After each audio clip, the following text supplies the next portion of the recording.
Shoqata humanitare Humanity First nga Gjermania dhe organizata islamike Ahmedije kanë darë si donacion komunës së Kumanovës një makinë të specializuar për transportin e personave me nevoja të veçanta.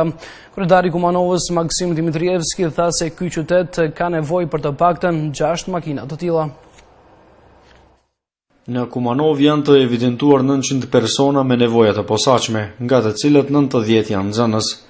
Këto të dhëna i bëri të ditur kreu i komunës së Kumanovës Maksim Dimitrievski, gjatë pranimit të donacionit të një makinë të specializuar për transportin e personave me nevoja të posaçme nga organizata islamike Ahmedije dhe i shoqata humanitare Humanity First nga Gjermania.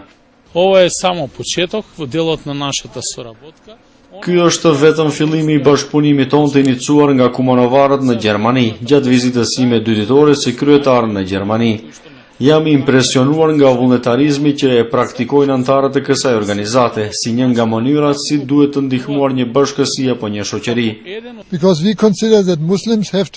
Ne besojmë se muslimanët duhet të respektojnë Zotin e tyre dhe të ndihmojnë njerëzve.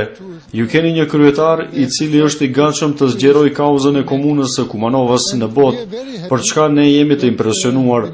Shpresojmë se bashkëpunimi ynë i filluar do të vazhdojë edhe në të ardhmen. Sipas kreut të Kumanovës Maksim Dimitrievski, në komunën e Kumanovës për transportin e personave me nevoja të posaçme, nevojiten më së paku 6 makina të këtilla të specializuara.